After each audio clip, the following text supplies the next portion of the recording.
Important infection आज हम discuss करेंगे, जिसमें हमारे पास फर्स्ट वह है चिकन पॉक्स इन प्रेगनेंसी। ठीक है, it is the most common disease, it is one of the most common communicable disease. It is basically a DNA virus, and it can become latent in sensory ganglia. Incubation period आपसे पूछ सकते हैं 10 to 21%, MCQ इस पे आ सकता है। ठीक है, over 90% of the individual or 15 of age in the UK are seropositive for varicella IgG antibody। ठीक है, यूजुअली आप अर्ली चाइल्डहुड में मेजॉरिटी लोगों को हो जाता है वेरिसेला। तो इसके कंफर्मेशन के लिए अगर आपको कंफर्मेशन करनी है तो फिर हम ब्लड टेस्ट करते हैं इनका। ठीक है, incidence 3/1000 to transmission through respiratory droplet, personal contact and transplacental. Infected person is contagious 28 to 48 hours before the rash, and the person continues to be infectious until the vesical crust over, usually 5 days after the rash. ठीक है, 28 to 24 hours before the rash and usually 5 days after the rash ये disease transmit कर सकता है। ठीक है, and transplacental can cause fetal varicella syndrome or congenital varicella, usually first and second trimester में अगर हो जाए। ठीक है, maternal में क्या होता है, fever, malaise, pyretic rash।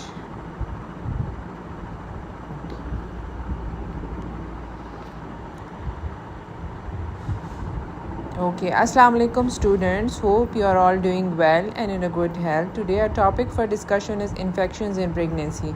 Common infections को हम डिस्कस करेंगे, इनमें MCQs आते हैं। ठीक है, जो फर्स्ट आपके पास है वो है chicken pox in pregnancy. First topic is chicken pox in pregnancy.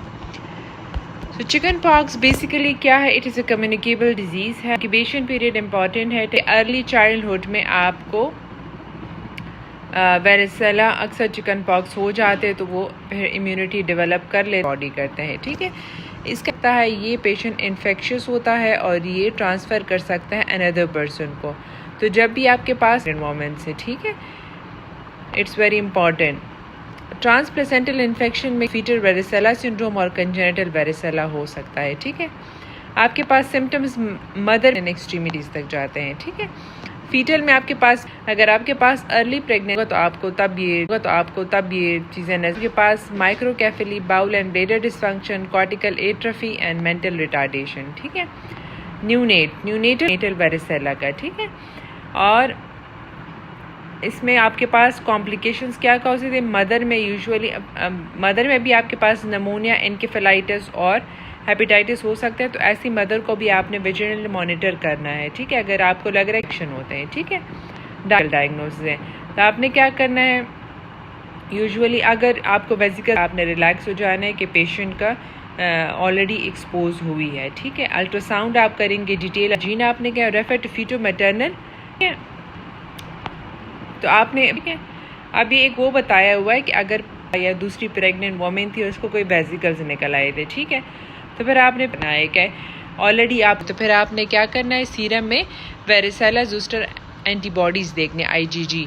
अगर पॉजिटिव आ जाए रीअश्योर, अगर नेगेटिव आ जाए वेरिसेला ज़ोस्टर इम्यूनोग्लोबुलिन, क्योंकि अक्सर लोग कहेंगे। ठीक है, और इसमें फिर फॉर IgG और IgM आपने लेबॉर्ट्री वालों को कहना है कि ये कर लें। ठीक है, अगर पेशेंट का सिर्फ IgG आपका नेगेटिव आया है, लेकिन अगर वह एक दफ़ा रैश डेवलप हो जाए तो इम्यूनोग्लोबुलिन्स का कोई रोल नहीं है।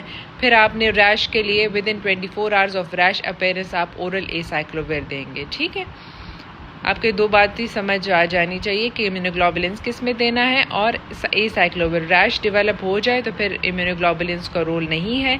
इम्यूनोग्लोबुलिन्स बेसिकली आप प्रिवेंट करने के लिए देते हैं कि पेशेंट को रैश वगैरह इन चीज़ें ना हो। लेकिन अगर एक दफ़ा हो गया रैश तो फिर आप उसको symptomatically oral acyclovir only for symptomatic treatment, क्योंकि ये पेनफुल होते हैं। ठीक है, वेसिकल्स होते हैं, पेनफुल होते हैं, तो आप उनको oral acyclovir for with in 24 hours of rash appearance. IV acyclovir आप जब देंगे तब देंगे अगर पेशेंट को सिवियर चिकन पॉक्स हो जाए, फॉर एग्जाम्पल इनकेफेलाइटिस, न्यूमोनिया, ये चीज़ें इन्फेक्शन हो जाए तो फिर आपने पेशेंट को IVA साइक्लोविरिन है, ठीक है। अब ये देखिए कि once rash has develop in immunoglobulins have no use, कि अगर विद इन लास्ट 4 वीक्स में ये बहुत कंटेजियस होता है कि लास्ट सबसाइड हो जाए और IgG डेवलप हो जाए, ठीक है। Epidural mode of delivery depend upon the obstetric indication, ठीक है। बेबी डिलीवर हो जाए तो आप इम्पॉर्टेंट है, ठीक है।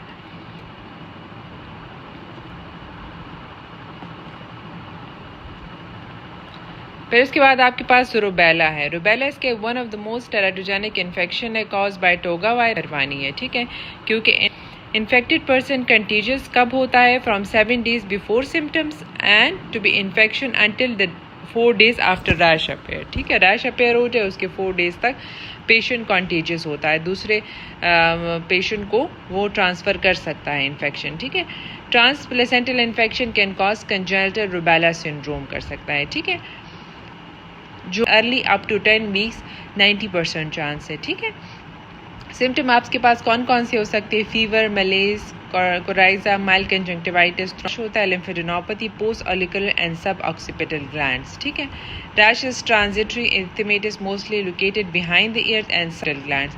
फीटल में आपके पास प्रॉब्लम्स हैं, इंट्रायूट्राइन ग्रोथ रिस्ट्रिक्शन, ठीक है। तो रुबेला को हम जर्मन मीजल्स भी कहते हैं, ठीक है। तो न्यूनेटल इन्फेक्शन आपके पास 90% है, ठीक है। डायग्नोसिस में तो मीन्स एक्टिव इन्फेक्शन है। इस देखेंगे अगर आपके पास अर्ली ट्राइमेस्टर में रुबेला डायग्नोज हो गया है तो आपने टर्मिनेट करना है, क्योंकि इसका आपको पता है कि अर्ली ट्राइमेस्टर में 90 इम्यूनोग्लोबुलिन्स दे सकते हैं, ठीक है। Postpartum breast feeding can be done, ठीक है। इस बेसिकली लाइफ एटेन्यूएटेड वैक्सीन है, चिकन पॉक्स और ये रुबेला दोनों, तो आपने बिफोर एंड आफ्टर प्रेगनेंसी दे सकते हैं। अगर आपने फॉर एग्ज़ाम्पल पेशेंट प्रेगनेंसी चाहती है और आपने पेशेंट को रुबेला वैक्सीनेशन एडवाइस किए तो विद इन 1 to 3 month आपने पेशेंट को कहना है कि प्रेगनेंसी अवॉइड करे, ठीक है। And if pregnancy can occur after vaccine so reassure करना है, ठीक है। तो यूजुअली अवॉइड करना चाहिए। Toxoplasmosis in pregnancy. टॉक्सोप्लाज्मोसिस क्या है? It is basically cause by intracellular parasite toxoplasma में, तो cat faeces, undercook, raw meat and transplacentally. Routine antenatal screenings में रिकमेंडेड नहीं है। कंजेनिटल टॉक्सोप्लाज्मोसिस वो रेयर है, ठीक है। प्रेगनेंसी में आपके पास फर्स्ट ट्राइमेस्टर में हो जाए तो 3 to 9% चांस होता है इन्फेक्शन है, और and incidence of transmission in third trimester 60 to 81% है, ठीक है। तो more lethal in first trimester as compare to third trimester. तो लीथल ये फर्स्ट ट्राइमेस्टर में है बट ट्रांसमिशन उसका कम है, लेकिन जो थर्ड ट्राइमेस्टर में ट्रांसमिशन के चांसेस ज़्यादा हैं, आप किसी और को ट्रांसफ़र कर सकते हैं लेकिन लीथल नहीं होता, ठीक है। ये 2 बात को आप समझ लें कि ट्रांसमिशन फर्स्ट ट्राइमेस्टर में कम है लेकिन लीथल फर्स्ट ट्राइमेस्टर में है, और आपके पास जो लेटर उसमें ट्रांसमिशन के चांसेस ज़्यादा हैं, 60 to 81% है, लेकिन लीथल नहीं है अगर थर्ड ट्राइमेस्टर में हो जाए, ठीक है। तो फर्स्ट ट्राइमेस्टर क्या है? लेस ट्रांसमिशन, मोर लीथल होता है, ठीक है। मदर यूजुअली एसिम्प्टोमेटिक होते हैं इनक्यूबेट पेशेंट, ठीक है। फीटल में आपके पास कैल्सिफिकेशन या पेरीवेंट्रिकुलर कैल्सिफिकेशन ये इंपॉर्टेंट है, या कोरियोरेटिनाइटिस या इंट्राक्रैनियल कैल्सिफिकेशन। लेकिन अगर इंट्राक्रैनियल कैल्सिफिकेशन हो तो ये आपने MCQ में ये आपने ठीक करना है, ठीक है, क्योंकि ये आपको ज़्यादा मिलती हैं। डायग्नोसिस क्या है? मैटरनल में आप IgM IgG के लिए और अल्ट्रासाउंड कर सकते हैं, ठीक है। प्रिवेंशन क्या है? वॉश वाइस करना है, ठीक है। मेडिकेशन स्पायरामाइसिन, पायरामिथामीन एंड सेल्फाडॉक्सिन, ये इसमें आप दे सकते हैं अगर आपको मिल जाए। Avoid पैरालॉजिकल एब्नॉर्मेलिटीज़, okay. सो उसके बाद फिर आपके पास है cytomegalovirus. Cytomegalovirus is the most common viral cause of congenital infection in the UK. It's basically double transmission, respiratory droplets, sexual contact, infected blood and urine, transplacental genital tract and breastfeeding, ठीक है। Transmission इनके ये हैं। First trimester में क्या है? Less transmission है but more lethal है, 30%, ठीक है। उसमें क्या है? थर्ड ट्राइमेस्टर में more transmission, less lethal, as like toxoplasmosis में जो हमने पढ़ा है, और ओवरऑल इससे आपके पास 30 to 40% है।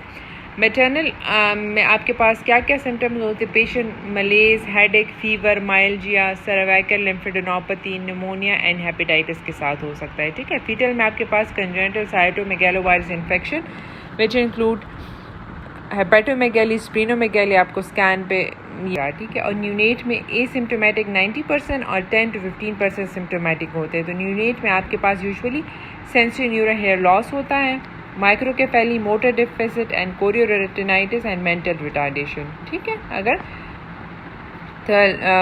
यूजुअली लास्ट ट्राइमेस्टर में हो जाए लेकिन वो लेस लीथल है, ठीक है। डायग्नोसिस क्या है? वही ब्लड में एबॉर्टिव एंड सिम्टोमेटिक ट्रीटमेंट है। प्रिवेंटिव मेजरमेंट आपने बेन के hand washing and minimizing exposure and no role of antiviral and immunoglobulins. Postmortem breast feeding should be avoided usually, ठीक है, क्योंकि ब्रेस्ट आपने देखा है कि ब्रेस्ट फीडिंग के थ्रू भी ये ट्रांसफ़र हो सकता है बेबी को, तो ब्रेस्ट फीडिंग आपने अवॉइड करना है, ठीक है। बस ये